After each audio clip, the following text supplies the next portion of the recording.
Good evening, everybody. First of all, before I go any further, I'd just like to take the opportunity of thanking the Louth Archaeological Society for inviting me here this evening to talk about the excavations that took place in Haynestown. The title of tonight's talk is Haynestown, a Changing Landscape. And what I mean by that is that I find myself in recent years kind of constantly saying the phrase, I remember when this was all fields.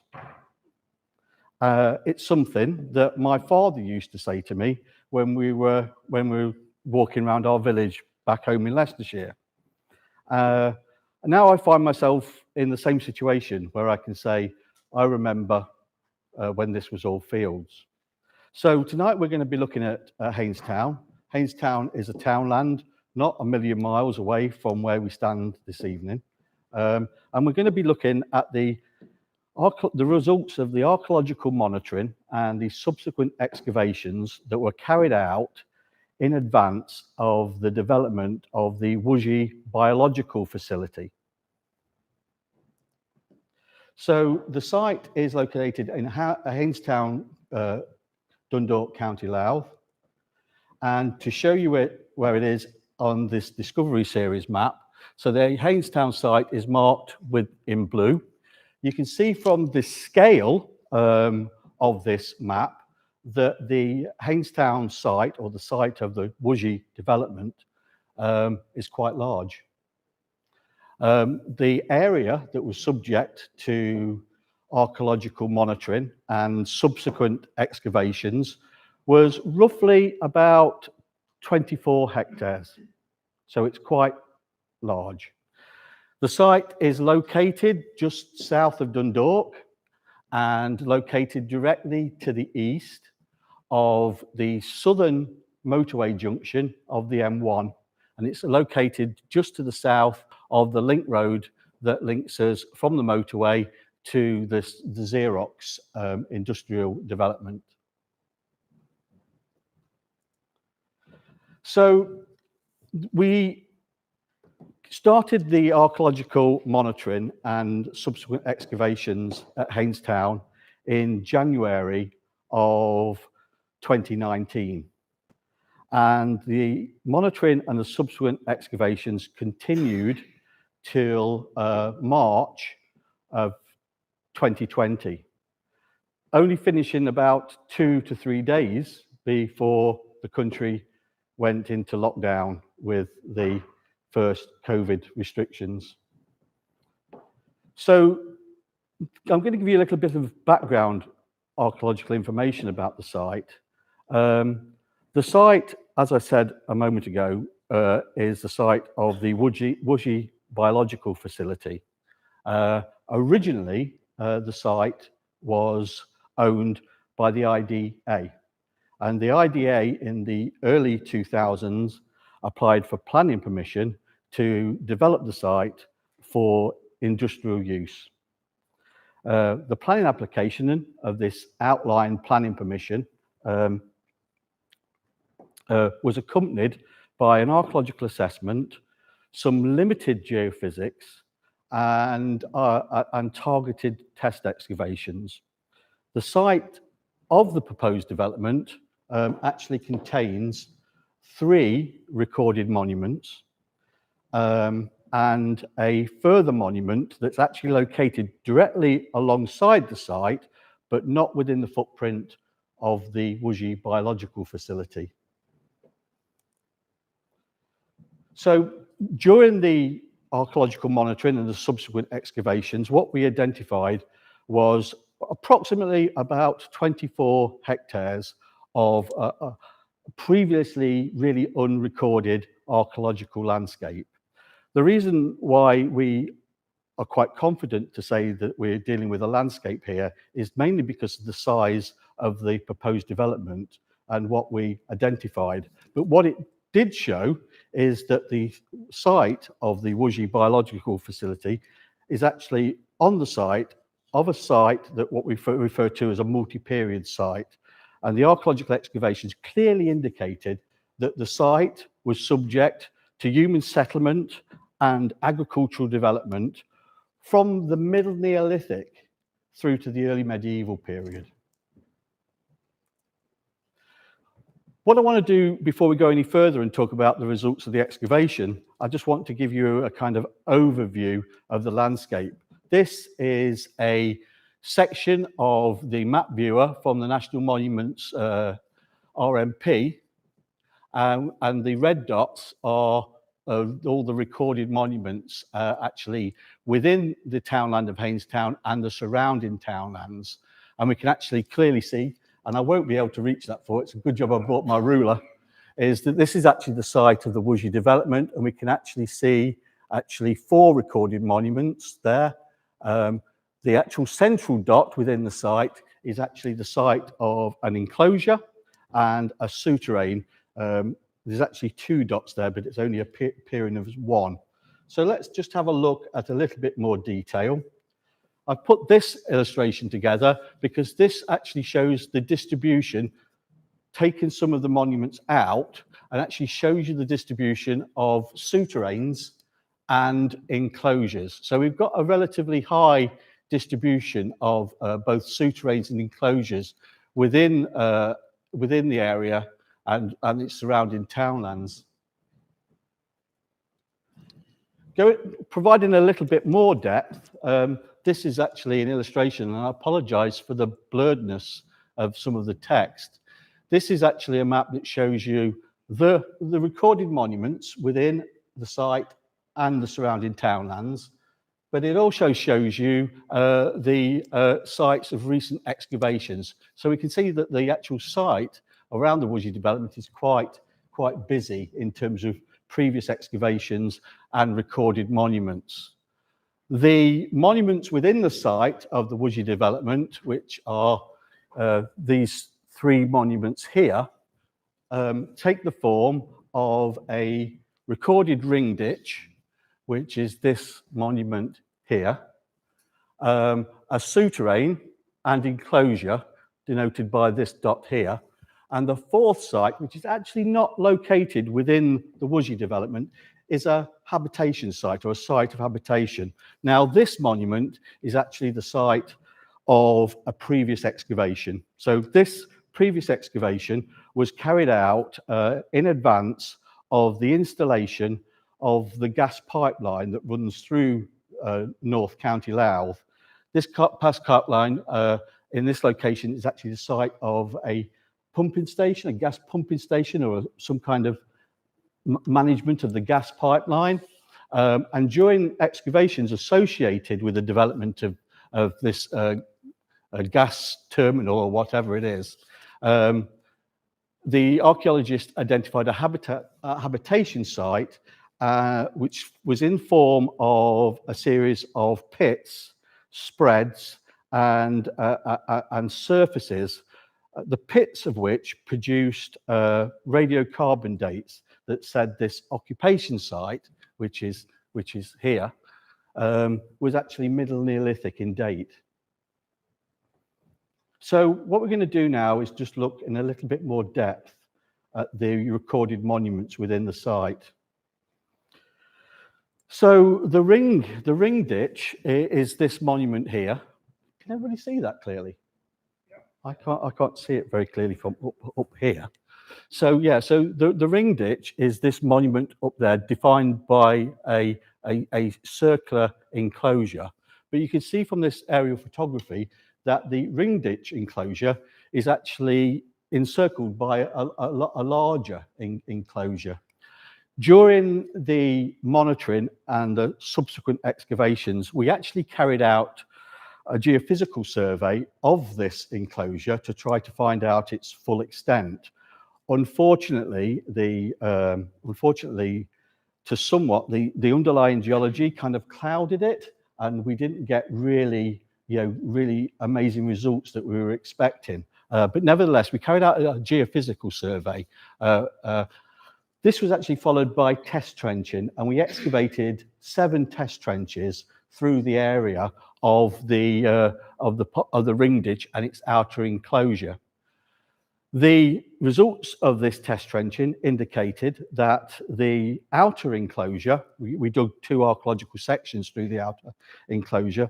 The outer enclosure produced pottery of Middle Bronze Age date.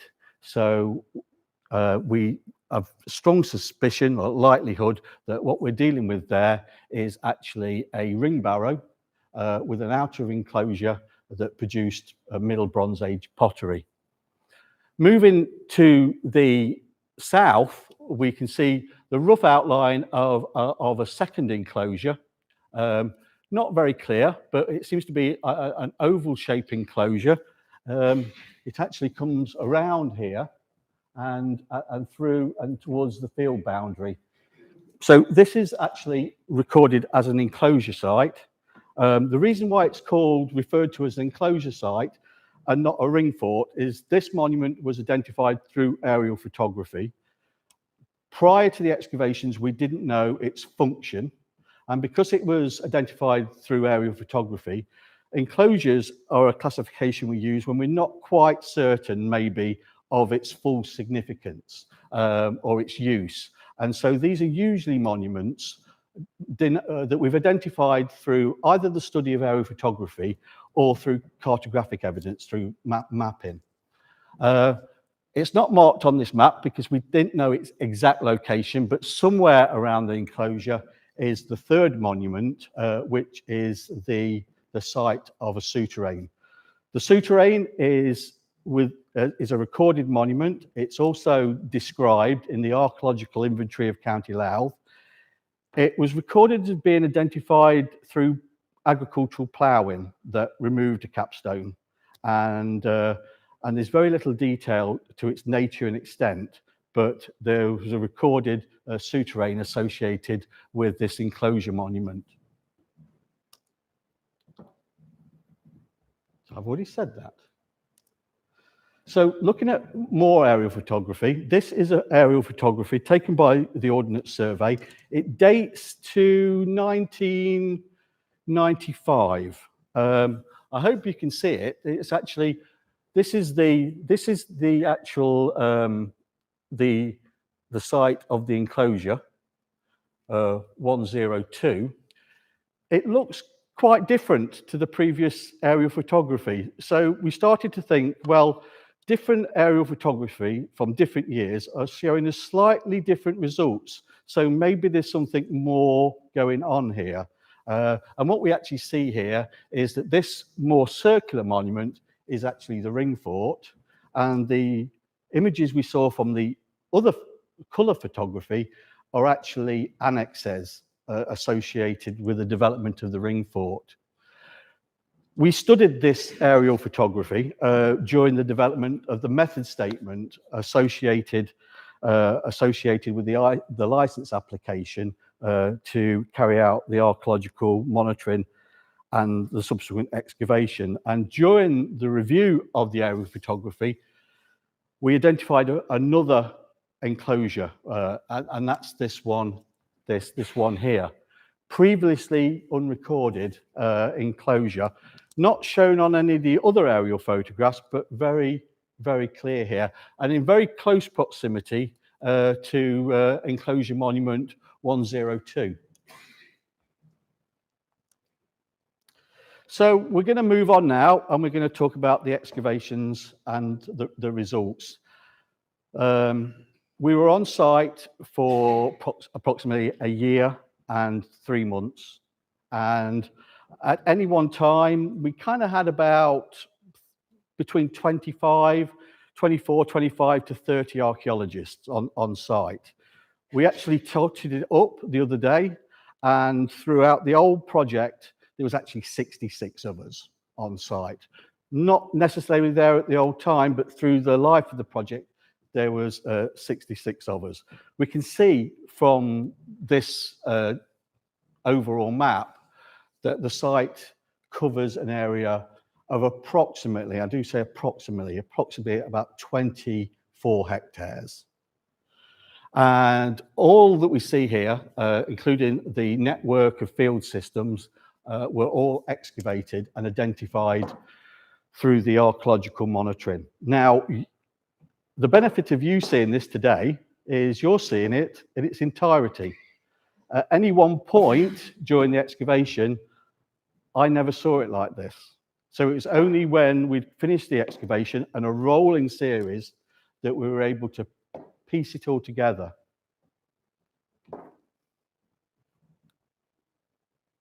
So just to give you an overview before we go any further. So the recorded monument 102, the enclosure, we believe that this was actually this group of features here, which are annexes to a ring fort. There's actually 3 annexes, and the data and evidence from the annexes show that what was happening is that the ring fort was developing and growing, and as it got bigger, they were adding different annexes onto the ring fort. So this is 10. The annex is actually 102, and then from the other aerial photography, this is actually the ring fort enclosure. Just to orientate everybody, because it's going to get complicated, this feature here is the enclosure that we identified from the 1995 black and white Ordnance Survey aerial photograph.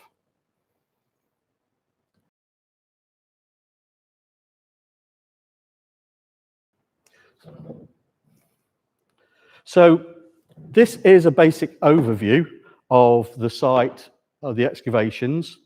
The lines in purple denote a network of field systems. It's probably very important at this time to actually try to get a flavour of the topographical setting of this site. If we look to the north, where it says Bronze Age cremations, that is high ground formed by 2 quite high, steep glacial drumlins. To the southeast here, this is an area that right until relatively recently, and certainly depicted on the 1st, 2nd and 3rd editions OS map, is an area that seemed to be subject to flooding, a wet area. And I think that the topography and the physical nature of the landscape kind of dictated the distribution of what we recorded. Initially, the first things we found working east to west, with the exception of the enclosure here, we started to find a network of field systems, and we initially started to record them and put a series of archaeological sections through them. These field systems appeared initially to be quite uninteresting. They were devoid of any artifacts. They were also devoid of any modern artifacts. And this started as kind of questioning actually what these were. The lack of any information we're getting suggested that these field systems, or the ditches that form the field systems, had actually gone out of use some time ago. There was no evidence of any modern activity associated with the field systems. Then we struck lucky in this curving field system here. Can you see the curving field system that looks like it's a fork? Can everybody see that? The curving field boundary actually produced Middle Bronze Age pottery. Now, the stratigraphic connection between all these field systems started to suggest to us that these field systems had their origins, at the very least, in the Middle Bronze Age. There's no doubt about it that these field systems were adapted and amended through the Bronze Age, into the Iron Age, and into the early medieval period, constantly being adapted and changed. But the overall field pattern seemed to suggest that these field systems had their origins in prehistory, in the Bronze Age, and then were added to, adapted, and are changed right into the early medieval period. Now, we believe they acted as field systems. We'll talk about that in a little bit. I just want to try to go through this site chronologically. So what we're going to do is we're going to start off with the earliest evidence, and we're going to go through to the early medieval. And so what we need to do is we need to look at this slide here now that's going to show us all the features of Neolithic and Bronze Age date.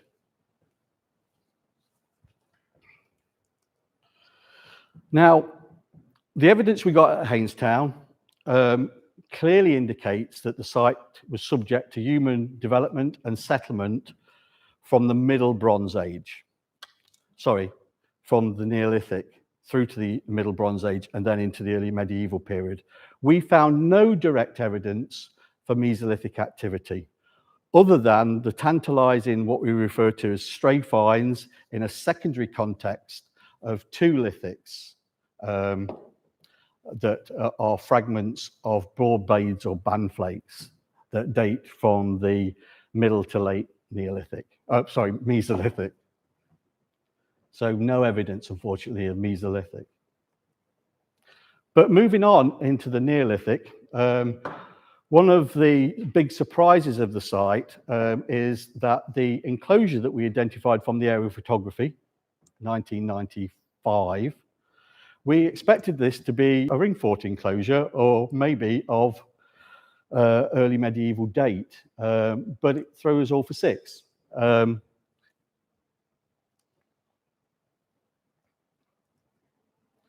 This is a post-ex photo of the enclosure.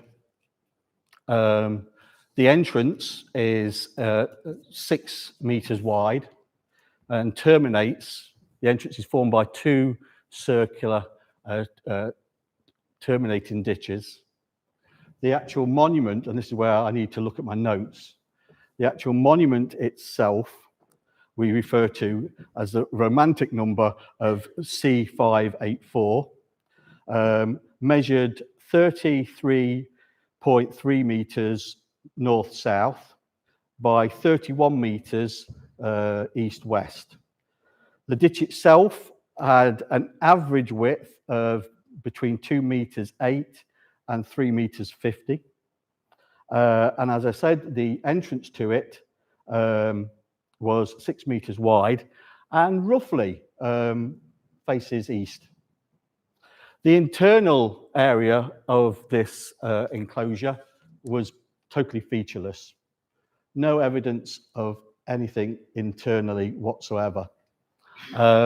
We got quite excited during the excavation at one point because in this area here, we found 3 very large stones, which we thought may have been thrown in to the ditch. But obviously these stones are probably just natural geology. The people who actually excavated this ditch originally must have accounted them as we did. They didn't remove them, they left them in situ. Part of the stones, probably glacial deposits, are actually inside the glacial boulder clay. So they're just kind of natural geology, just weathering out of the external face of the ditch. I'm just going to show you a series of other aerial photos of the same site. This is a little bit further back. From this site, we start to see a little bit of the bigger picture. The enclosure here at the top is what we refer to as C019, which is actually 102. And we can actually see a clear view of the circular enclosure. I think from a topographical point of view, and we can see the nature of the development of the Wuxi biological, is this aerial photograph here. It's very hard to imagine what the original landscape would have looked like. But what we're actually doing is that along this area here is a ridge of high ground that if you're a local person, you'll know that kind of like roughly spreads from the Hagerstown Garden Centre through to Haynestown Cross and over to Haynestown Castle, the Tower House. So this is a ridge of high ground here. Over here was the drumlins, but spreading out in front of us in this area here is a low-lying area, which since the excavation, I've been kind of like become a little bit obsessed with. This area spreading from roughly the outskirts of Blackrock to Castle Bellingham is a very low-lying area. And I found out that the locals along the coast refer to a feature along the coast called a sea bank. And this is a levee. And it appears that this levee was formed to actually stop the low-lying areas of flooding. And this is actually very interesting in the distribution of recorded monuments, because if we go from Blackrock to Castle Bellingham, there are very few recorded monuments until you get back towards Dromiskin. And this is because this whole area originally was probably prone to flooding and may have even been salt marsh that might have been tidal. And through the years, it's actually been reclaimed from the sea in much the same way that we know has happened here in Dundalk around the ramparts. So the Ramparts River denotes kind of originally the edge of the medieval town, but from the Ramparts River out, marsh is upper and lower. These are all areas that have been reclaimed from the sea or from the salt marshes. Okay. So let's talk about this enclosure a little bit. So the feature was, the interior of the enclosure was featureless. The entrance, as I said, was facing east. During the excavation, the archaeological sections that were excavated through the ditch showed no evidence of either an internal or an external bank. The only evidence that we had from that possibly suggests the function and date of this was originally in 3 concentrations. The majority of the ditch, the enclosure ditch, contained no archaeological finds, except for 3 distinct areas. And they were just about 5 meters away from the northern terminus of the entrance, and the same distance again from the southern. So we had 2 distinct areas that originally seemed to have a high concentration of both stone tools and pottery, with the third one with only actually having pottery just short of the stones just here. So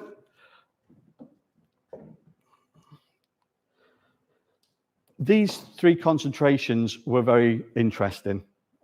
During the excavation, we found over 115 sherds in the enclosure ditch of prehistoric pottery. The earliest prehistoric pottery we actually found was in the form of early Neolithic coronated bowls. However, this didn't make any sense to us because this early Neolithic pottery was located and mixed in with Middle Neolithic pottery, what I would call originally Peterborough ware. It's actually referred to as impressed ware.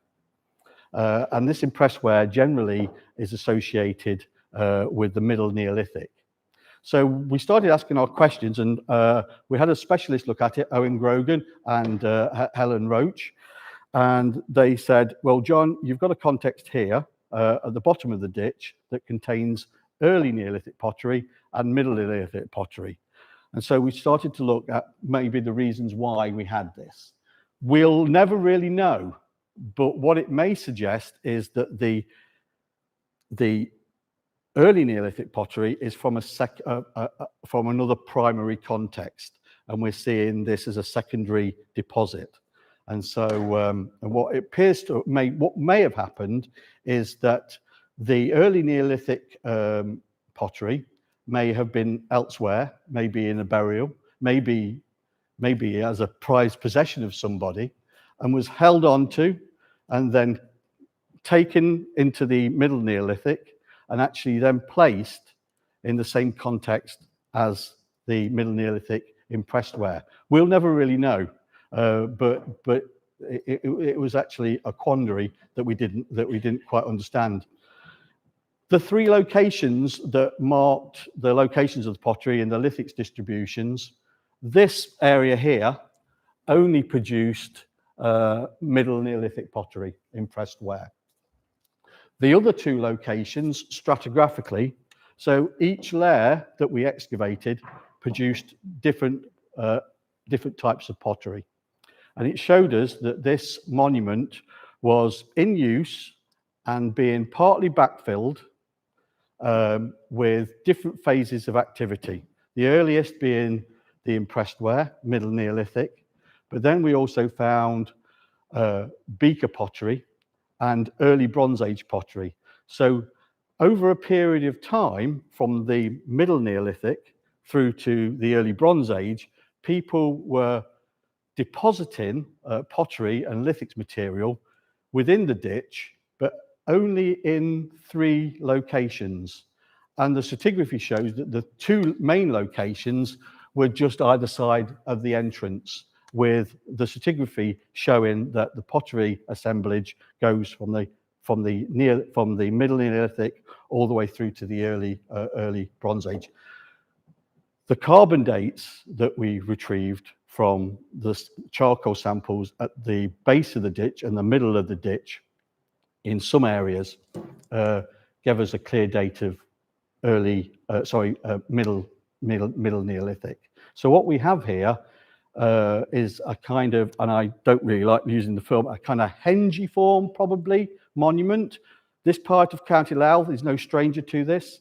During the excavations associated with the M1 motorway, a company called IAC, I think it was Shane Delaney, identified another henge monument, also containing impressed ware, on the convergence of the Castletown River. And then over towards Sportsman's Hall, the antiquarian, Thomas Wright, and I never get this right, Loutherania or Loutherama, can never say it. He actually recorded the presence of a henge monument in that townland there. So just to give you an overview, this is one of the sections. This is actually the northern terminus. This is very boring archaeological stuff. This is a section of through the north part of the northern terminus. So it was in these deposits down here that we found the early Neolithic pottery, possibly a secondary deposit, and then working up through the stratigraphy, the upper deposits contained Bronze Age, early Bronze Age beaker pottery and early Bronze Age vessels. Likewise, just to show you, this is a section of the southern terminus as well, containing similar stratigraphy with a similar distribution of pottery and lithics. Just to give you an area of the size of it, the ditch, quite substantial, varies between 2.8 meters and 3.55 meters. We can see it's quite a sizable ditch. And in areas where there were no finds, which was the majority of it, it was a nightmare to dig because there was no indications of anything actually being in there. And it was so compact that it was actually very physically hard to dig. So while I've been talking about all the pottery. So the next couple of slides, I'm just going to speed through. This is an example of the Middle Neolithic pottery. These sherds of pottery were actually in the National Museum, and they're from Lambay Island in Dublin. But this is a very good example of the rim sherds associated with this impressed ware type of Middle Neolithic pottery. And these are two slides of examples of the impressed ware that we found. Note the very thick rims and the highly decorated. Is that slide very clear? It looks very distorted from where I'm standing. So there's another slide. It just shows very chunky rims and kind of, which is kind of really kind of notable for the rims of this impressware type pottery. Moving up in the stratigraphy of the pottery, this is was one sherd of the beaker pottery that we retrieved from the enclosure monument. Other finds from the enclosure monument, this nearly ended up on the spoil heap. We thought it was natural. I've been told that this is actually a kind of stone ball. Its surfaces show evidence of being worked and formed. It appears to be a poorer cousin of some of the stone balls that are fairly common in Scotland and in Orkney. These two objects were not found actually in the enclosure monument, but they are evidence of further Neolithic activity. These two fragments are not the same. They're from two separate polished stone axes. So what I want to do now is go and look at the field systems. Seamus, can you? So this is the field systems that we identified in Haynestown.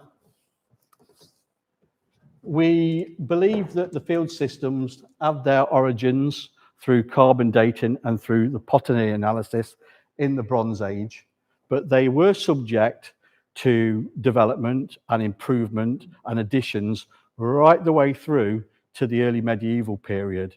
And they would have eventually formed a network of field systems associated with these two enclosures, enclosure 019 and this enclosure here, which we refer to as 104. One of the interesting things about 104 is that during the excavation, we clearly noted that actually the original excavation or the development of 104 actually truncated one of the field systems. So stratigraphically suggesting that the field system was there first and that the enclosure ring fort was actually placed on top of it.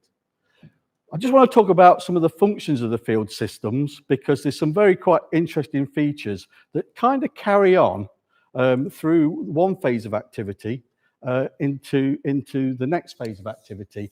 And these, I don't know if you can see them, it's this feature here that links into, it was truncated here, but this ditch would have continued through here.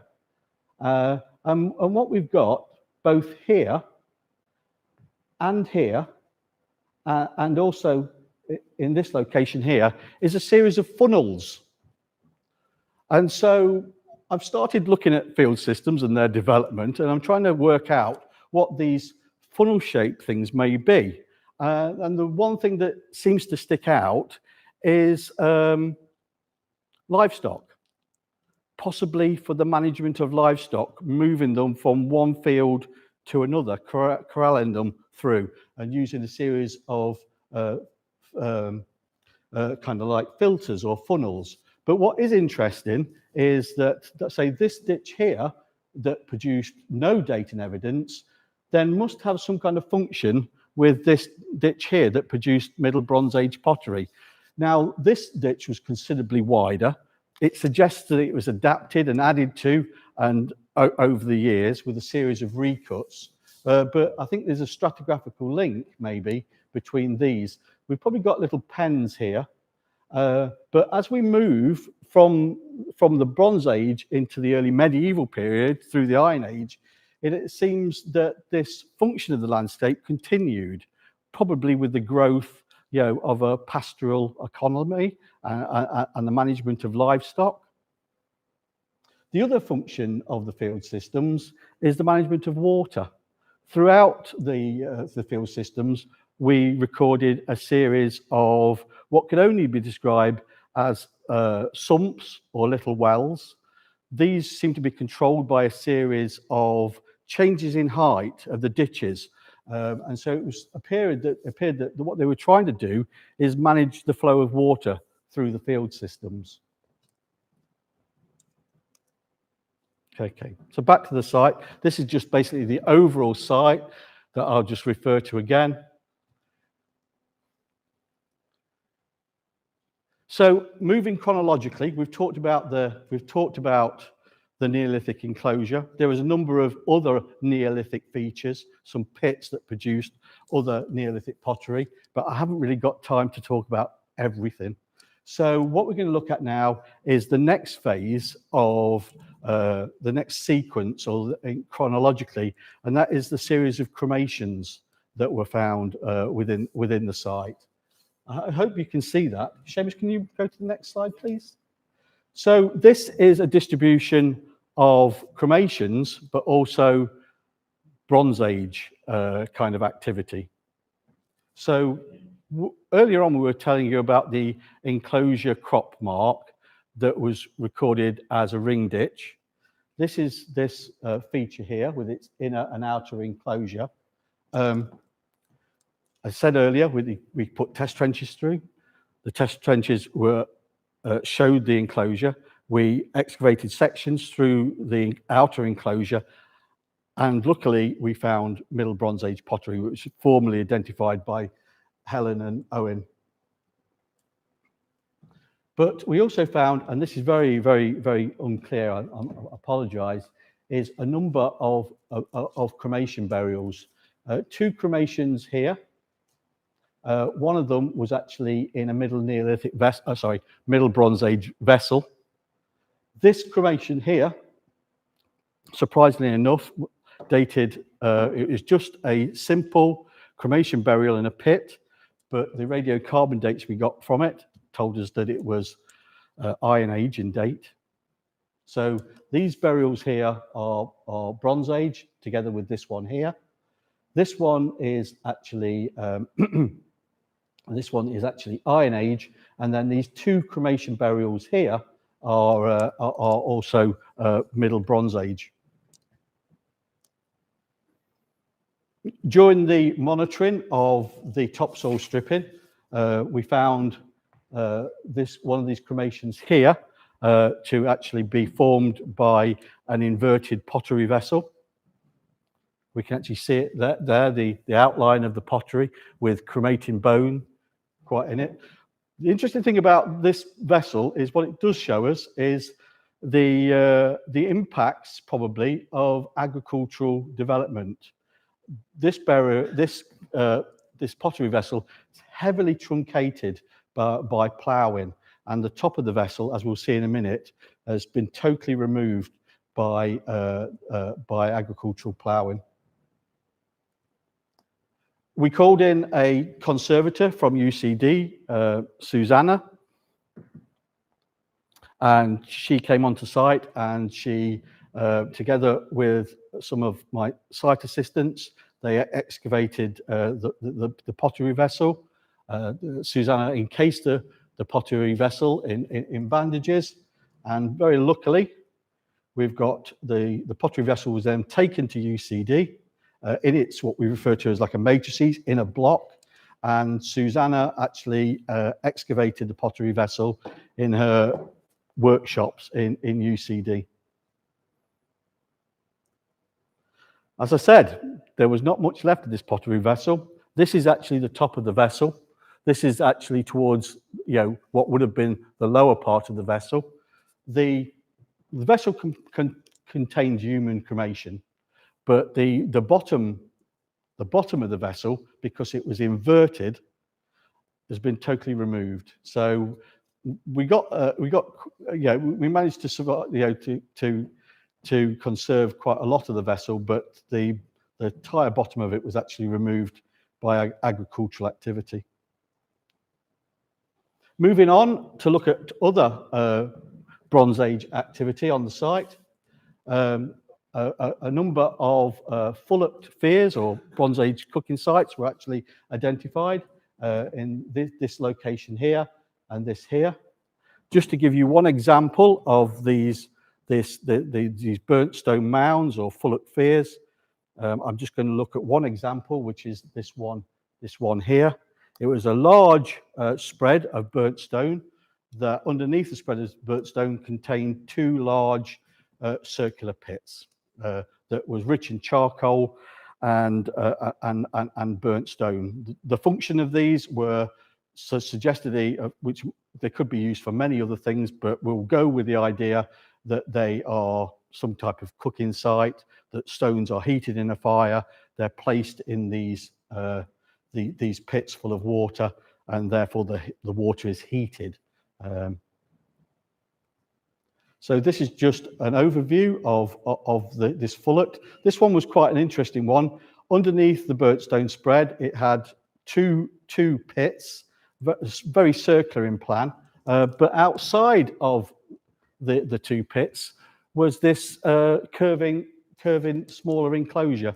So we think that this was a small slot trench, maybe for a fence or something like that, the foundations of a fence, basically to shield, the area that people were kind of using the fullet fear in.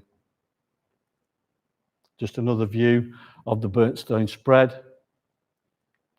And then a post-ex view after a shower. We can actually see the slot trench for possibly a fence, and the two pits, and the extent of the actual burnt stone spread.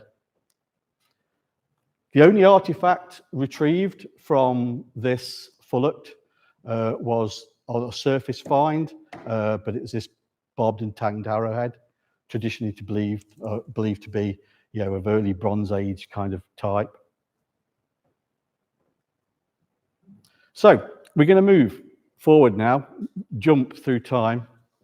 We're going to look at some agricultural features, or the processing of agricultural production. During the excavation of the site, we identified 11 cereal drying kilns throughout the site. Seamus, can you? Yeah. So this is the distribution of the corn drying kilns.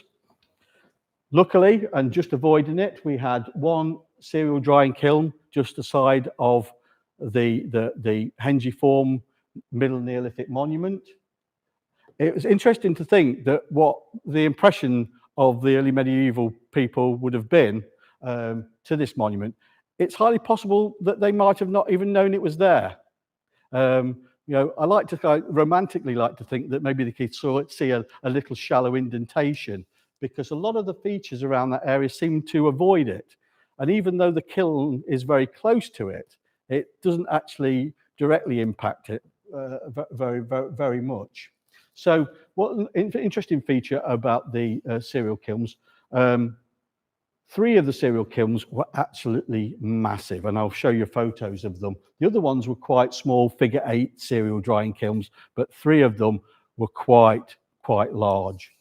And that is the one near the Neolithic monument here, one at the end of this terminus of this field system here, and then one near enclosure 1104.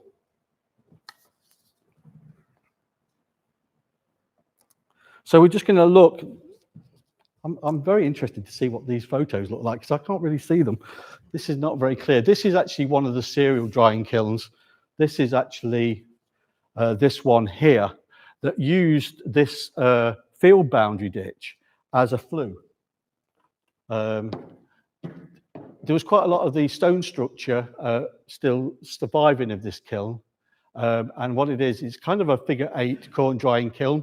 It's got a firing chamber here and a drying chamber at the other end, and then the central area is a flue taking supercharged or heated air to the drying chamber. This is more clearer, isn't it? This is actually the same kiln at post-ex with all the stonework actually removed. So you can see that they're figure 8 in plan. The first part of it is the fire pit, and then in the central area is the flue, and then the drying area at the back. This is an aerial view of the kiln, the large kiln aside of the Neolithic enclosure, and we see from this aerial view that it's quite a sizable structure and very well constructed. Some of the capstones from the central flue linking the fire pit and the drying chamber was still in place. But this is actually the fire pit, the central flue, and the drying chamber. And the function of these is to probably process cereal. We refer to them as cereal drying kilns, and I think that that's their function, to actually take any moisture out of whatever crops they're trying to dry. Interestingly enough, this one actually here seems to be a supercharged one, because it had along the southern part of it a kind of external kind of flue as well, to actually force the hot air across the fire pit and then into the central flue. This is another of the larger kilns during excavation. This kiln here is located directly alongside enclosure 1104. Another large cereal drying kiln, pretty much the same morphology as the previous one we looked at. This is another photo of it further along during the excavation. And once again, an aerial photograph it, showing its proximity to the enclosure ditch of Ring Fort enclosure 1104.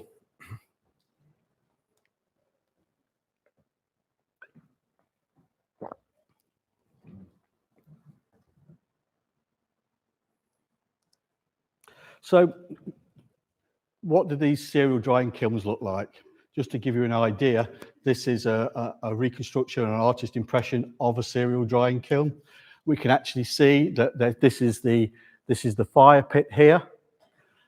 In this instance, there is a kind of a fence actually sheltering the area, and then we see the central flue denoted by the capstones, and then a surface structure that doesn't survive. There's no evidence that actually covered over the drying chamber, and we imagine that that the actual corn was actually suspended, or the wheat or the cereals were suspended on some kind of suspended floor, with the heat percolating from the fire pit along the central flue.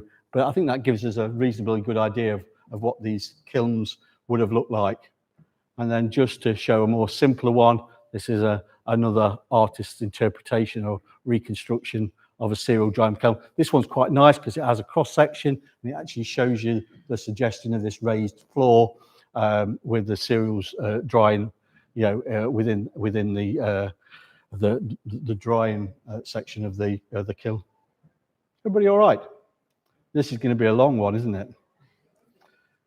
Now, during the excavation of this corn drying kiln here, possibly one of the most significant finds that we found during this excavation was actually found while I was on holiday. I was in Portugal at the time that these were found for a week, but one of my colleagues found hidden behind the wall of the cereal drying kiln a small hoard of 20 Anglo-Saxon coins. These coins were assessed by, actually, they weren't assessed initially. They were sent immediately to Susanna Kelly at UCD for conservation. After conservation, they were analysed by Michael Kenny, formerly of the National Museum, and they found that these 20 silver Anglo-Saxon coins were from a date range from the reign of King Athelstan, which was an Anglo-Saxon king, whose reign was between 924 and 939 AD, to the reign of King Edgar, another Anglo-Saxon king, his reign was from 959 to 975. So a small collection of Anglo-Saxon coins. Now, I know nothing about Anglo-Saxon coins, but Michael Kenny does. And he told me that from the coins and the appearance and the markings of them, he could tell us where they originated and where they were minted. The two lots of coins seem to come from two distinct areas in England, Derby and Chester. And they also can tell roughly from the markings the actual person who actually minted the coins. But that's a little beyond me.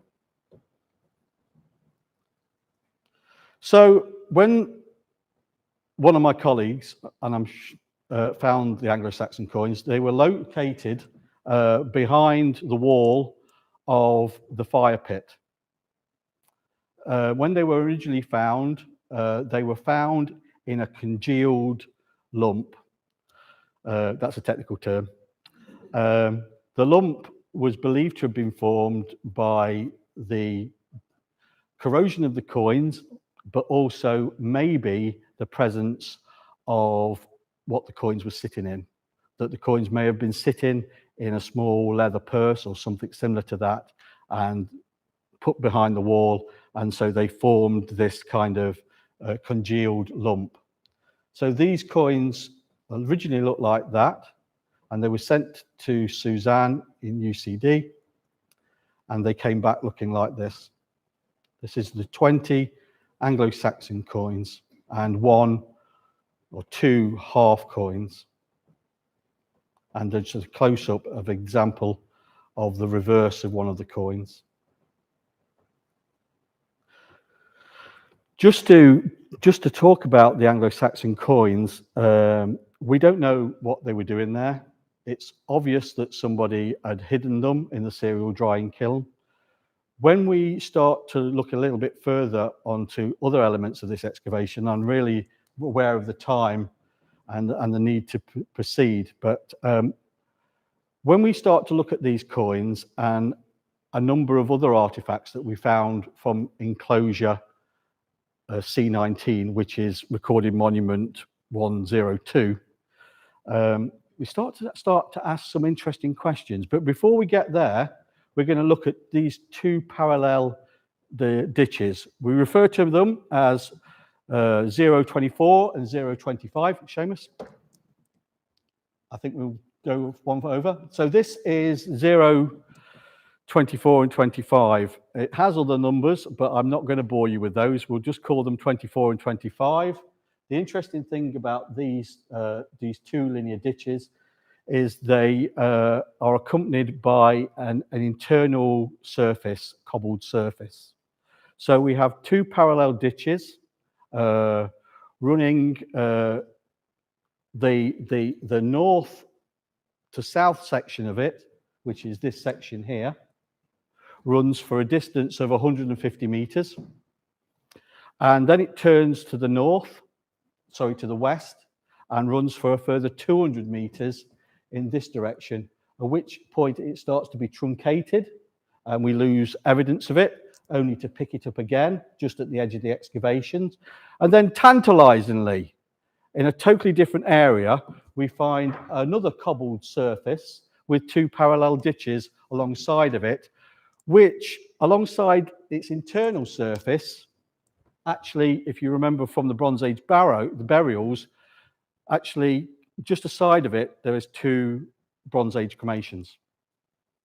Now, this linear feature, obviously in its later life, forms some type of tower or roadway leading to enclosure 19. We know that from the excavation of the entrance of the enclosure, the entrance of enclosure 19.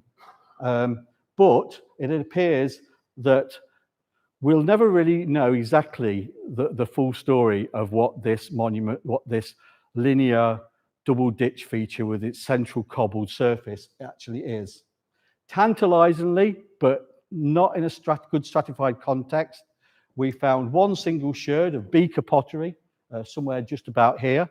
The interesting thing is that this trackway seems to respect the henge monument, if we're calling it a henge monument. However, during the excavation of the linear trackway, which we can actually see here, it's actually running across the site, This is actually the site of the Henge Monument prior to excavation, and it curves round and heads up the hill. This is actually enclosure 19. Tantalizingly, the stratigraphy recorded along this kind of like said to us that all that we can tell you is that this double ditch linear feature, some of its deposits were early medieval in date, suggesting that it had gone out of use and partially backfilled, but maybe still partly visible in the early medieval period, but still probably visible enough to be used as a tower or trackway leading to the entrance of enclosure 19. Tantalizingly, I'd like to believe that this is a prehistoric feature, but unfortunately the dated evidence that it supplied me with really can only go back far as the early medieval. But we know from the stratigraphy in the sections that we excavated that over a period of time, like the field boundary ditches, the linear ditches were excavated again and recut, trying to keep them still in use. So this is just a view across the parallel linear ditches during excavation, looking north. This is a bit of a close-up, and what it looked like, basically, as it got closer to enclosure 19, the reworking and the remodeling of it became more and more apparent, and in this area here, it was far more engineered than the rest of the route of the trackway. But here we can see it. We can actually see the two parallel ditches with this cobbled surface with evidence of erosion along it. You know, it wasn't actually kind of a perfectly cobbled surface. There we can see it less formally facing south with two barrows marking the location of it disappearing into the distance before turning to the west. Likewise, this is it turning to the west, and we can clearly see here that on one side we've got a larger ditch on the southern side. Then we've got a very, very clear cobbled surface, almost domed, and then a smaller ditch on the northern side that in this case is lined by a little stone wall or revetment. And there we see it disappearing up the hill in a westerly direction with the enclosure monument not excavated yet. Just over here, you just make it out. Some people have just started working on the first parts of the excavation of it. So I'm going to now move on. We've been talking about the prehistoric activity on the site, but undoubtedly the main activity of this site, the main development of the site came in the early medieval period. The field systems may have their origins in the Middle Bronze Age, but they are definitely in use and being managed into the early medieval period, and that these field systems seem to be associated and managed and developed by enclosures. Seamus, sorry? Yep. By enclosure 19 and its 3 annexes, and enclosure 1104. So what we're going to do quite quickly now is we're going to skip through this kind of detail, and we're going to look at the excavation or the part excavation, because half of this is being conserved in situ currently within an archaeological exclusion zone, because initially we thought we were excavating the annexes, but we ended up actually excavating part of the ring fort. We believe that if we followed the diameter of this enclosure ditch, that this ring fort was 60 meters in diameter. Its ditch itself had an average width of between an average width of 3 meters 80, so it's quite a wide ditch. And what we'll just have a look is at a few aerial photographs. So this is actually very interesting. This is the southern section of enclosure 19.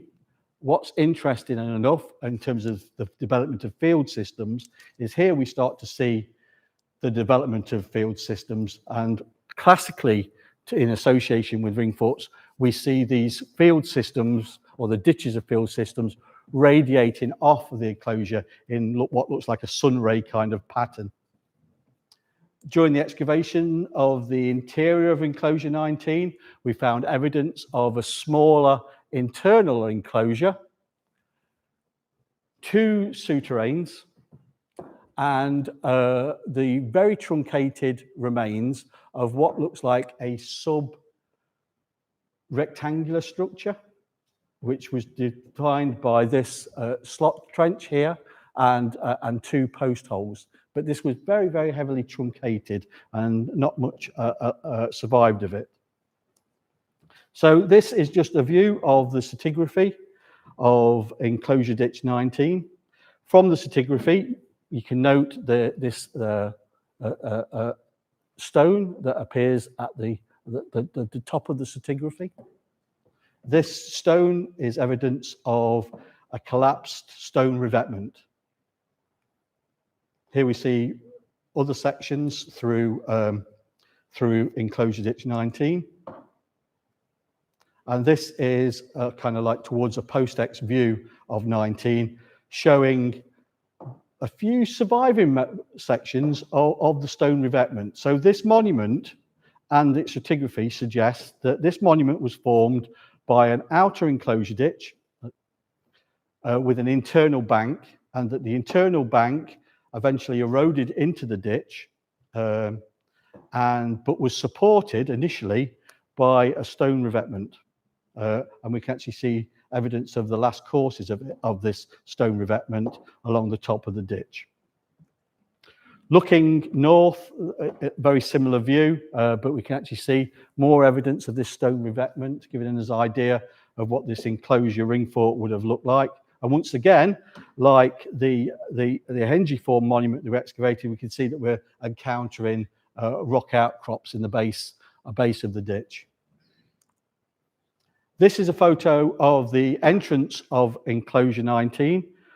It was facing pretty much due east, and it showed clear evidence of being remodeled. The original entrance appeared to be much narrower, and that for some reason they widened the entrance to it. And the way they did that is by backfilling the terminuses of the ditch. And we can see this from the deposits at the bottom of the stone wall, with the stone wall actually acting as a retaining wall to form the remodeling of the entrance. Here we can see the entrance of the enclosure with the enclosure ditch moving to the south. This is an aerial view of the entrance. At this point, kind of like mid-X, we can actually see that the entrance of the enclosure has been adapted. The original entrance originally terminated here, and it was extended to here through the construction of this revetment wall. But we can also see that the line of the enclosure ditch was lined with stones, both externally and internally. The entrance was actually cobbled. Within the entrance, we found a number of large post holes, suggesting that there was a standing structure, maybe supporting a gate within the entrance. And what is very interesting as we look across is this really formal entrance going into the enclosure of this rather large line of stones, like recumbent stones, just lying flat, that obviously formed a formal approach actually with inside the enclosure. Everybody okay? Nearly there. Once again, another aerial view of the stratigraphy. You can actually see that we've started, sorry, not the stratigraphy, the excavation. This is another mid-X plan. We can see very large stones forming the revetment wall of the inner part of the enclosure, the cobbled surface that would have formed the initial kind of entrance. And we can actually see from the section dug here that we've getting a remodeling of the northern terminus of the entrance. So this is basically showing us that at one point, as the ring fort developed, that they needed to make the entrance much larger. This is just a few general overviews of the excavation. This is actually a continued excavation of the northern section of the entrance with the cobbled, and just a view of the stone, kind of alignment alongside the entrance. So going very quickly on, inside of enclosure monument 19, or ring fort, we found two souterrains, 811 and 805. The interesting thing about these two souterrains, as with the third souterrain that we identified in this enclosure here, is that the souterrains seem to go out of use in antiquity during the early medieval period. The backfilling of these souterrains suggests that in antiquity, in the early medieval period, towards the later part of the medieval period, that these souterrains went out of use, that they started to be dismantled and they were backfilled. And why we know that is because during the excavation of both 805 and 811, we found finds within the backfill suggesting that they were backfilled in the early medieval period, particularly with 811, where we found a large assemblage of souterrain ware within the fill of the souterrain. So this is a view of 805. It's a curving souterrain. The southern extent of it was extensively robbed out or removed, but we think that this was done in antiquity, maybe during the early medieval period.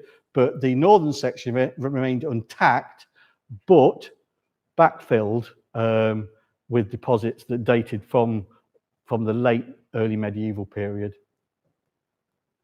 This is the other souterrain, totally different in plan, where the first souterrain, 805, was kind of like a banana or arch-shaped. The second souterrain, 811, was roughly L-shaped in plan. Once again, we see that the first 3 or 4 meters are actually totally robbed out, and that there was no evidence of any capstones between the robbed out sections and the start of the capstones. And it was in this area that produced all the souterrain ware within the fills of the backfilling, clearly suggesting that this souterrain went out of use and was closed at the end of the early medieval period, maybe suggesting that the area became more stable and the function of the souterrains were no longer possibly required. So this is just, I'm going to speed through this because this is a very long presentation. This is souterrain 811 during excavation. You can actually see they're actually currently excavating the deposits that actually blocked up the surviving area of the souterrain. And like I said, the deposits within this backfill actually produced souterrain ware. Quite well preserved, didn't look like it had been travelled very far. Once again, we can actually see the actual construction of the souterrain with the top of the walls actually being slightly corbelled, but no evidence of any of the capstones. During excavations, we kind of this is the next photo over, we exposed the top of the capstones to the surviving passage. This is a view of the surviving passage looking east. You can actually see that it's roughly about 1 meter wide, and it tapers up to the capstones, slightly corbelling in the last 3 or 4 courses. This is a view of the same souterrain, 811, looking looking west, and the end of the souterrain passage. So no chambers, just a blank end of the passage. Going quickly, looking at souterrain 805. This is the initial phases of the excavation of 805, and we'll look at least one artifact that actually possibly suggest that this was also backfilled during the occupation of the ring fort enclosure. This is the southern section of ring fort 805. You can see that, like 811, it's been extensively robbed out. It's ever so shallow, suggesting that either this has been truncated or it was partly raised in some way, giving greater height. But even with, if 2 or 3 courses had been removed that would have been corbelled in, this section of the passageway would have been quite shallow. The entrance to this souterrain is actually from a kind of like slip or entrance or slope from the east. And we can see that the souterrain, denoted by this line of stones, actually then started to slope down quite severely. All this area was backfilled with deposits that produced early medieval finds. Just another photo of the original entrance and the step down, and then looking back to the north and the surviving intact section of the souterrain. Instantaneously, do you remember me telling you a while ago about one of the souterrains being found by agricultural ploughing, and the capstone was removed? In this area here, between the ranging rods, in the floor of the souterrain, we found 2 fertilizer bags. Obviously, they found the souterrain, dislodged the capstone.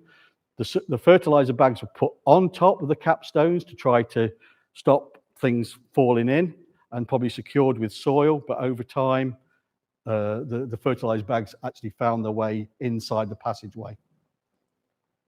Once again, this is a view of 805, looking east during excavation. So, what we're going to look at now, if we cast our minds back to the coins that were found in the souterrain, the corn drying kiln, we're going to look at some other finds. These finds are associated with enclosure 19 and the souterrain, and the 2 souterrains.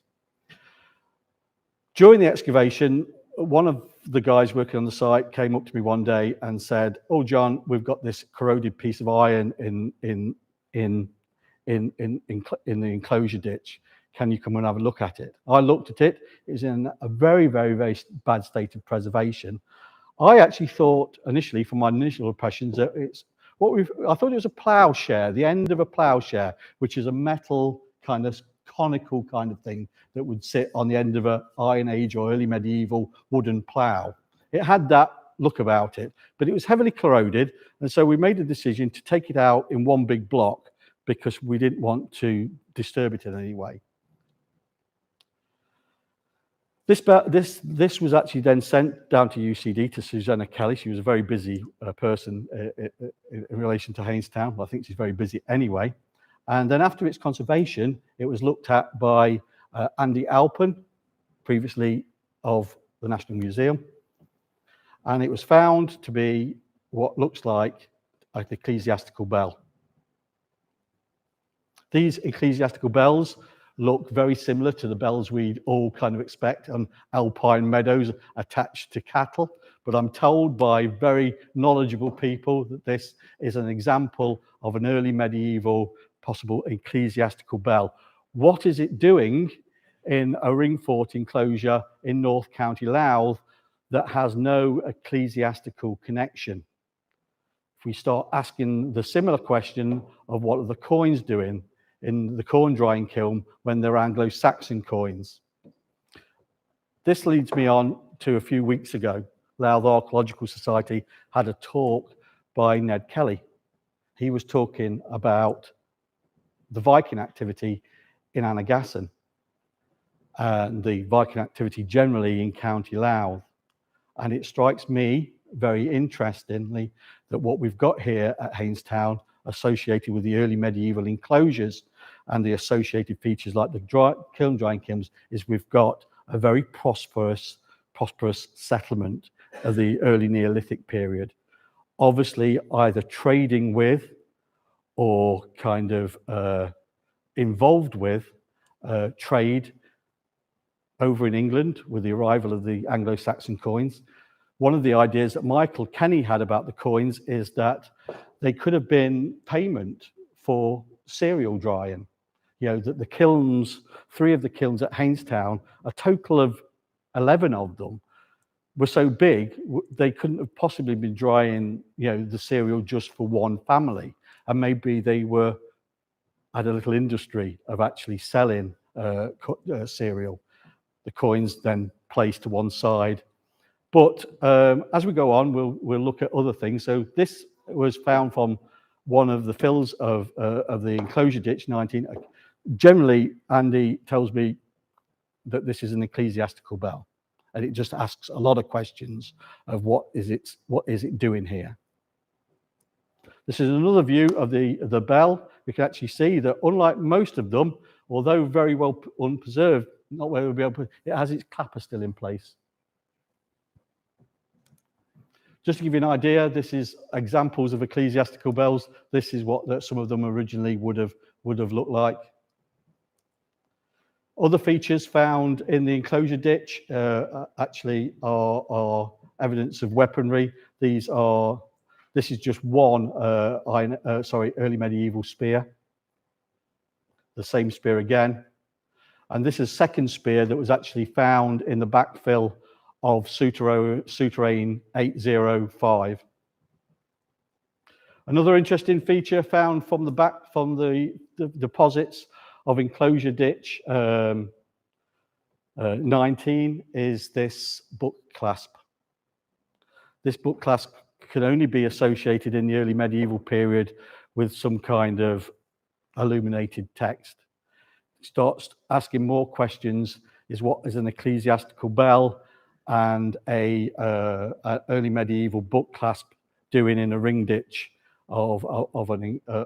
in North County Louth? Interestingly enough, a number of years ago, a colleague of mine, Colin O'Driscoll, actually was excavating a souterrain in Dromiskin, and during the excavations of the souterrain, he found a section of a copper plaque with evidence of rivet holes, and the copper plaque contained a Celtic knotwork pattern inlaid in enamel. This was looked at by an expert, and they said that it was probably a section of a panel, maybe from a early medieval chalice, or maybe a panel from some kind of requery. What was it doing in a souterrain in County Louth, although it's very close to Dromiskin, which was an early ecclesiastical site? Other finds from enclosure ditch 19 is this ring pin, this penannular brooch, and this decorated section of bone that actually has evidence of iron rivets that suggest that it was actually part of maybe a comb or a knife handle. More detailed photo of this decorated bone. From the internal enclosure within 19, one of the guys actually found this stone mold, very, very pretty. 2 stone kind of cut recesses forming some kind of mold. Obviously, melted material was poured into this to form rather decorative kind of maybe studs or that kind of thing. And one tantalizing thing that I'm trying to get to the back of is that in a similar deposit alongside the ecclesiastical bell and the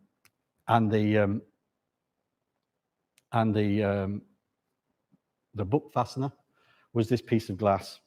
The verdict is still out, but we believe that this piece of glass may be Anglo-Saxon.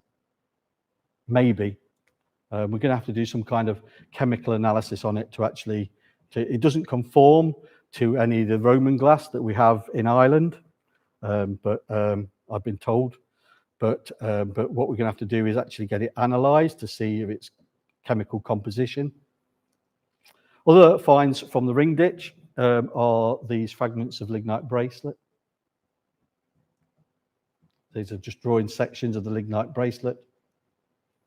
And we move finally, before I bore you all to death, to the last enclosure. This was the last phase of the excavation at Haynestown. Another ring fort enclosure. This one, imaginatively refer to it as 1104. It is accompanied by one of the large cereal drying kilns, and the interior of it is subdivided by this D-shaped enclosure. The archaeological stratigraphy suggests that the D-shaped enclosure was there before the larger outer enclosure. So the D-shaped enclosure may have kind of been associated with the earlier field boundary, and that at a later phase in its development, it was actually increased in size to the larger enclosure. Just to give you some statistics of this enclosure, the external diameter is 43 meters, 43.20 meters in external diameter. The depth of the ditch, not as impressive as 19. It ranged between 1 meter 6 and 1 meter 17. Sorry, that's its depth. I do apologize. Its width was between 106 and 2 meters 95. So quite a sizable enclosure. This is it mid-X with its sections of its fills still present. We can actually see the D-shaped enclosure, which subdivides the internal area, and a second kind of slot trench radiating off, forming a former division with a series of pits within the area of the internal enclosure. I think it was probably the last, but 1 week, maybe 2 weeks towards the end of the excavation, we thought that this area here, the darker area, was actually another cereal drying kiln that we excavated just outside. This is actually the large cereal drying kiln here. But what we actually found was this was another souterrain. This is a good aerial view, post-X of the enclosure. Very clear evidence of the D-shaped enclosure. Evidence of the linear field boundary ditch truncated by the development of the enclosure. The entrance to this enclosure was from a narrow kind of sunken causeway, which I'll show you in a second, defined by 2 stone revetments. Only the western one was well preserved. The other one was present, but not that obvious. So just as we were about to finish the site, we were thinking we were excavating one last feature, a cereal drying kiln, and it turned out to be, oh sorry, this is the actual entrance. This is the actual, it's kind of a sunken entrance. I kind of think that it's kind of like a modern day cattle grid. You know, it's kind of got revetment walls on one side, evidence of a removed revetment wall on the other, but the actual entrance is actually sunken, and you can imagine that it must have had some kind of bridge or something across it. This was probably to allow the flow of maybe water or drainage through the ditch. One of the finds, this lovely brooch, a very highly decorated brooch pin.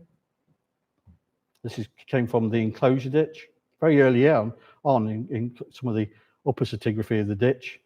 And then, just to conclude, the last part of the excavation was the excavation and recording and the conservation in situ of souterrain 1, 2, 3, 3. Once again, like the other 2 souterrains, the stratigraphical evidence shows that this souterrain was dismantled in the early medieval period, and it was probably sealed at this point, although the upper fills did show slight signs of modern disturbance. The length of the souterrain was 21 meters. The first 4 meters 20 was kind of disturbed and with no evidence of capstones. And the entrance was blocked. This is what it looked like a little bit further along the excavations. And eventually, after a lot of cleaning up, we found a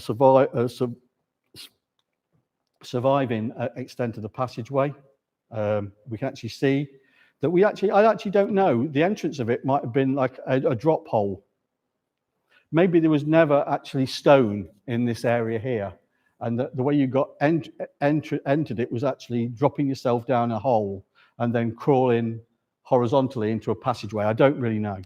There's certainly no evidence of actually any stone construction at the southern end of the souterrain, but the northern extent of the souterrain was intact, and this is the internal view looking in the souterrain. Very similar construction to the other two, approximately about 1 meter wide at its base, tapering in towards the top, slightly curbled and capped with large capstones. This is another view of the interior of the surviving souterrain. So it's been a long presentation, really. I'm going to conclude now with just a few statistics. The excavation, in terms of pottery, eventually, with all the features, produced 486 sherds or fragments of prehistoric pottery. The lithics and stone assemblage came to round about 625 lithic objects. The assemblage of early medieval pottery was 263. That's souterrain ware. We found fragments of lignite bracement and 120 different metal objects that include the book clasp and the spears. And in terms of features and deposits, there was probably 1,276. Just to conclude, I've already thanked the Louth Archaeological Society for inviting me here this evening to bore you all to death with this mammoth site. But I'd just like to make a few acknowledgements. I'd like to make acknowledgements for 3 of my colleagues, Derek Gallagher, who filled in for me from time to time when I wasn't on site, and also Donald and Deirdre Murphy, who also from time to time filled in for me during the development. I'd like to thank Kerry Cleary at the moment, because we're hopefully just about finishing the report at the moment. I'd like to thank our draft person, Chiara, for all the illustrations. And I'd like to thank Oisin O'Brien for his illustrations of the artifacts. Oisin, by the way, I hope he doesn't mind me say this, actually found the silver coins. I'd also like to thank Arlene and Glenn Gibney for their post-ex input to the project, and Ian Russell for the photographs of the finds. Then, and I can't go through them all, I'd like to thank all the supervisors and site assistants that are listed here. And finally, I just want to thank Wuji Biological for their help and support during the excavation, and also Will Brothers Consulting Engineer, who also was part of the engineering team during the excavations and the construction of the Wuji Biological facility. And that's it.